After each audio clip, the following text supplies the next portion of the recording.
जय माता दी, जय जगदंब, नमो आदेश. मी प्राध्यापक आंधळे सर आपलं ह्या व्हिडिओमध्ये स्वागत करत आहे. मला एक प्रश्न विचारण्यामध्ये आला होता एका ताईकडून की गुरुजी, देवीच्या मूर्तीचं कुंकुमार्चन नेमकं कसं करावं यावरती आम्हाला सविस्तर माहिती द्या. तर म्हटलं आज नवरात्रीची सप्तमी आहे, त्या निमित्ताने आज या ठिकाणी कुंकुमार्चनावरती माहिती तर देऊया, परंतु प्रत्यक्ष कुंकुमार्चन कसं करावं हे प्रॅक्टिकली दाखवूया सुद्धा. त्यासाठी आज आपण हा व्हिडिओ तयार करत आहोत. बघा, पहिले कुंकुमार्चन याची व्याख्या आणि त्याच्या समागची संकल्पना आपण समजावून घेऊया. कुमकुम आणि अर्चन हे दोन शब्द एकत्र करून त्या ठिकाणी कुंकुमार्चन हा शब्द तयार झाला. अर्चन करणे म्हणजे काय, तर एखादी गोष्ट त्या ठिकाणी समर्पित करणे, अर्पण करणे, परंतु ती सविनय अर्पण करणे. जसं आपण म्हणतो फक्त आम्ही ही गोष्ट या ठिकाणी दान देत आहोत किंवा अर्पण करत आहोत, परंतु अर्चन याचा अर्थ होतो की मनातून आतुरतेने त्या ठिकाणी अतिशय काकुळतीला येऊन एखादी गोष्ट विनम्र भावाने समर्पित करणे. आता कुंकुमार्चन म्हणजे काय? कुंकुम म्हणजे कुंकू, म्हणजेच जगदंबेच्या आदिशक्तीच्या मूर्तीला त्या ठिकाणी अतिशय कळवळीने कुंकुम अर्पण करणे याला कुंकुमार्चन असे म्हणतात. एक प्रकारे सोप्या भाषेमध्ये सांगायचं तर कोरड्या कुंकवाचा देवीच्या मूर्तीला अभिषेक असं सुद्धा आपण याला म्हणू शकतो. आता नेमकं हे का केलं जातं, या मागची संकल्पना काय आहे, तर बघा, हळद आणि कुंकू हे प्रामुख्याने त्या ठिकाणी असणाऱ्या राजसिकतेचं आणि मांगल्याचं प्रतीक आहे. हळद ही मुळामध्ये संपूर्ण राजसिक आहे, त्यामुळे यल्लम्मा रेणुका असेल, श्री खंडोबा महाराज असतील, जगदंबा असेल, अशा सर्व देवी देवतांना त्या ठिकाणी हळद अतिशय जास्त प्रिय असते, कारण ती त्या ठिकाणी राजसिक असते, त्या ठिकाणचं ऐश्वर्याचं प्रतीक असते, सुवर्णाचं प्रतीक असते. आणि या हळदीपासून जेव्हा कुंकुम तयार होतं म्हणजे कुंकू तयार होतं, तर त्याच्यामध्ये हळदीपेक्षाही अधिक सात्विक भाव असतो, मांगल्यतेचा भाव असतो, म्हणजे हळदीपेक्षा सुद्धा कुंकाची आध्यात्मिक क्षमता ही अधिक असते, त्यामुळे देवीच्या कुंकवाला अतिशय जास्त महत्त्व मानण्यात येतं. आता हे जे काही कुंकू आहे हे प्रामुख्याने मांगल्य आणि राजसिक हे दोन तत्वांचे मिळून बनलेलं आहे.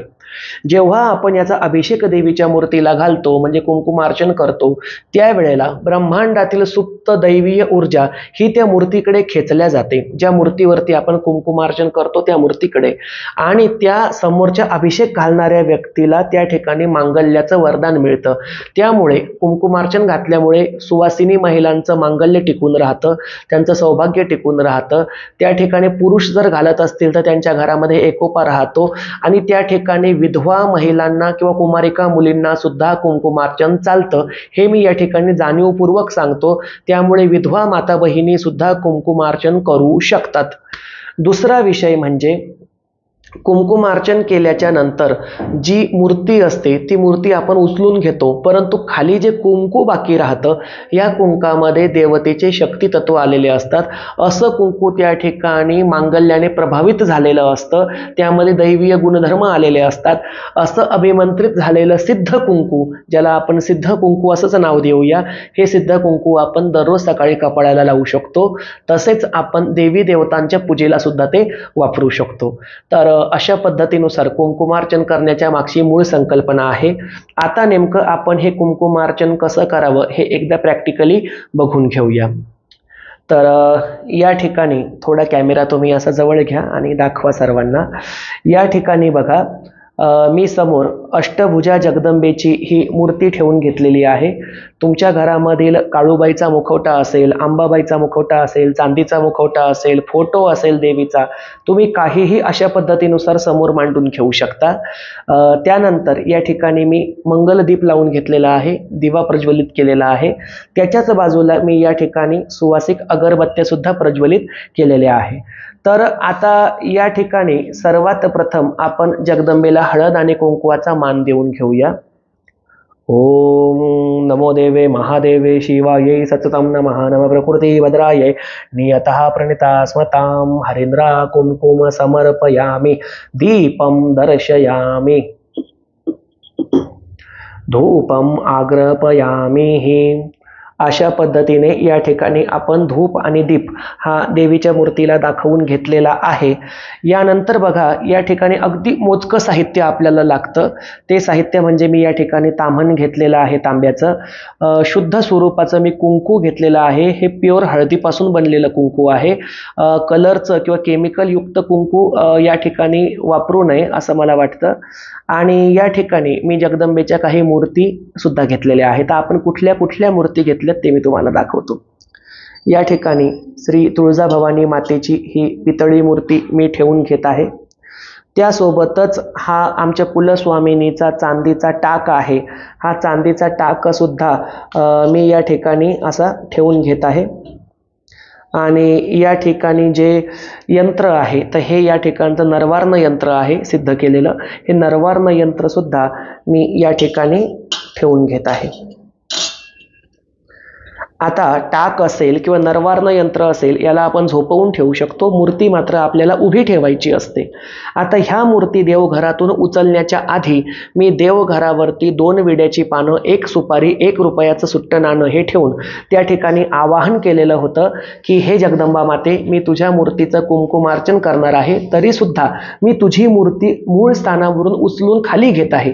अशा पद्धतीने तिला पानविड्याचा सुपारीचा मान देऊन नंतर मी ह्या मूर्ती विधिवत उचललेल्या आहेत. आता आपण याचं मूळ कुंकुमार्चन कसं करावं हे बघूया. आपण कुठलाही जगदंबेचा एक मंत्र म्हणत त्याने ती चिमूट जी असते कुंकवाची ती देवीच्या मूर्तीला अर्पण करायची असते.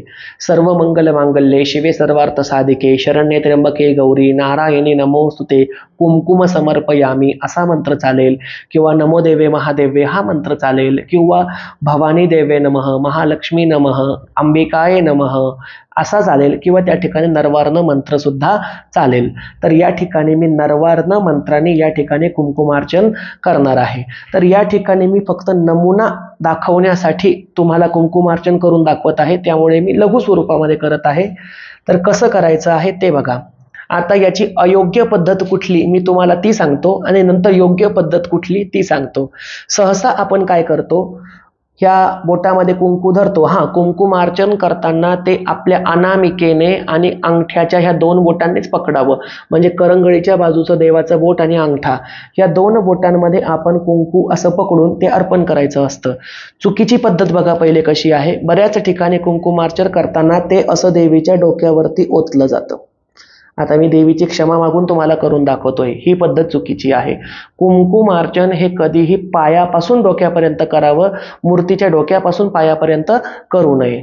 आता या ठिकाणी मी सर्वात प्रथम जे नरवार्ण यंत्र आहे त्याचा अभिषेक करतो. आता झोपलेल्या टाकाला किंवा झोपलेल्या यंत्राला सुद्धा खालच्या बाजूने वरच्या बाजूपर्यंत कुंकुमार्चन करावं. पहिले मी या ठिकाणी नरवार्ण यंत्राचं करतो. ओम ऐं ह्रीं क्लीं चामुंडाय विच्चहे. ओम ऐं ह्रीं क्लीं चामुंडाय विच्चहे. ओम ऐं ह्रीं क्लीं चामुंडाय विच्चहे. ओम ऐं ह्रीं क्लीं चामुंडाय विच्चहे. ओम ऐं ह्रीं क्लीं चामुंडाय विच्चहे. ओम ऐं ह्रीं क्लीं चामुंडाय विच्चहे. ओम ऐं ह्रीं क्लीं चामुंडाय विच्चहे. ओम ऐं ह्रीं क्लीं चामुंडाय विच्चहे. ओम ऐं ह्रीं क्लीं चामुंडाय विच्चये कुंकुम समर्पयामी. मी या ठिकाणी 9 वेळेला या यंत्राला कुंकू अर्पण केलं आहे. आता मी तुम्हाला जो टाक आहे चांदीचा त्याला अर्पण करून दाखवत आहे. टाकाच्या सुद्धा पायापासून डोक्यापर्यंत म्हणजे खालच्या दिशेपासून वरच्या दिशेपर्यंत अर्पण करायचं. ओम ऐं ह्रीं क्लीं चामुंडाय विच्चये. ओम ऐं ह्रीं क्लीं चामुंडाय विच्चये. ओम ऐं ह्रीं क्लीं चामुंडाय विच्चये. ओम ऐं ह्रीं क्लीं चामुंडाय विच्चये. ओम ऐं ह्रीं क्लीं चामुंडाय विच्चये. ओम ऐं ह्रीं क्लीं चामुंडाय विच्चये.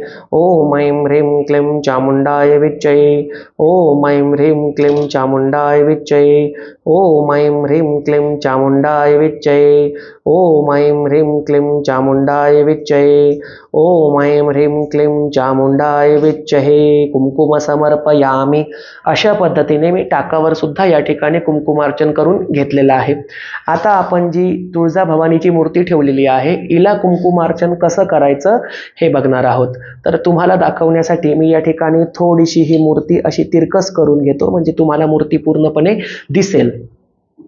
पद्धत तीच राहील, पायापासून डोक्यापर्यंत कुंकुमार्चन करायचं आहे. ओम ऐं ह्रीं क्लीं चामुंडाय विच्चये, ओम ऐं ह्रीं क्लीं चामुंडाय विच्चये, किंवा दुसरा कुठलाही जो आपल्याला मंत्र येतो तो आपण म्हणू शकतो. ओम भवानी देव्यै नमः, ओम भवानी देव्यै नमः, ओम भवानी देव्यै नमः, ओम भवानी देव्यै नमः, ओम भवानी देव्यै नमः, ओम भवानी देव्यै नमः, ओम भवानी देव्यै नमः, ओम भवानी देव्यै नमः, ओम भवानी देव्यै नमः. कुंकुमार्चन समर्पयामि. तर अशा पद्धतीनुसार या ठिकाणी मी तुम्हाला यंत्राला कसं करावं, टाकाला कसं करावं आणि मूळ पितळी मूर्तीला सुद्धा कुंकुमार्चन कसं करावं हे दाखवलेलं आहे. या ठिकाणी एक सूचना देऊ इच्छितो. कुंकुमार्चन झाल्याच्या नंतर हे जे कुंकू आहे हे कुंकू आपल्याला बाजूला काढून घ्यायचं असतं. ते कसं काढायचं, तर सरळ मूर्त्या झटकायच्या आल्हादीपणे, म्हणजे आरामपूर्वक. त्याच्या खाली जे कुंकू जमा झालेलं आहे ते वेगळ्या एका वाटीमध्ये प्रसाद म्हणून काढून घ्यावं. आता ज्या वेळेला आपण मूर्तीवरचं, यंत्रावरचं, टाकावरचं कुंकू बाजूला काढतो तर त्या ठिकाणी मूर्ती ही लाल झालेली असते. जसं आता ही पहा, ही तुळजाभवानीची जी मूर्ती आहे याच्यावरती तुम्हाला बऱ्याच प्रमाणामध्ये कुंकू दिसत असेल, ती लाल झालेली आहे. तर अशी जी मूर्ती आहे, अशी मूर्ती बऱ्याचशा महिला किंवा लोक थेट नेतात आणि देवघरामध्ये ठेवून देतात आणि दुसऱ्या दिवशी सकाळपर्यंत त्यांना स्नान घालत नाही, तसंच त्यांच्या मूर्तीला कुंकू लागलेलं असतं. कारण मग त्या ठिकाणी सांगतात की आपण कुंकुमार्चन केलं तर मग अख्खा दिवस देवी त्या कुंकाच्या गंधामध्ये न्हावून निघली पाहिजे. ही पद्धत चुकीची आहे. आपण कुंकुमार्चन झाल्याच्या नंतर ताबडतोब मूर्त्यांच्या वरचं कुंकू बाजूला करून मूर्त्यांना ताबडतोब शुद्ध पाण्याने, गाईच्या दुधाने, गोमूत्राने किंवा पंचामृताने स्नान घालून, नसेल पंचामृत साध्या पाण्याने म्हणजे शुद्धोदकाने स्नान घालून, कोरड्या कपड्याने पुसून, त्यांना हळद कुंकू लावून पुन्हा त्यांना उचललेल्या जागेवरच स्थापित करायचं असतं. स्थापन केल्याच्या नंतर त्यांना पुन्हा अक्षदा वाहायच्या असतात. आसन समर्पयामी, स्थान समर्पयामी असं म्हणायचं असतं. आता बघा, जर याचं कारण सुद्धा मी तुम्हाला सांगतो. आपण होळी खेळतो. होळी ही रंगपंचमीच्या दिवशी खेळल्या जाते. होळी खेळणं हा आपला छंद आहे, तो हिंदू सणाचा मान सुद्धा आहे. परंतु होळी खेळल्याच्या नंतर आपली पूर्ण बॉडी जेव्हा रंगामध्ये न्हावून निघलेली असते, आपण अख्खा दिवस तसंच राहतो का हो?